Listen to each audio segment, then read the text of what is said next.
பெண்மணிகள் நிறைய பேர் இருக்காங்க. ஆமா, அது கேட்டா நான் என்ன தவறா கேட்டேன். உங்களுக்கு என்ன வேணும்? சன்மானடா கண்ணா போய்டும். ஆமா, உள்ள வாங்க, நான் புள்ள கொடுக்கிறேன். தனி முடிச்சவனே வாங்க, உள்ள அரண்மனை இருக்கிறது.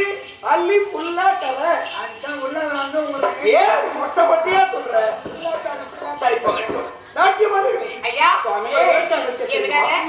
அசுரர்கள் பயமே இல்லை என்று ஆனந்தமாக விழா கொண்டாடினோம். ஆனால் நேற்றைய தினம் நாரதர் இங்கு வந்தார்.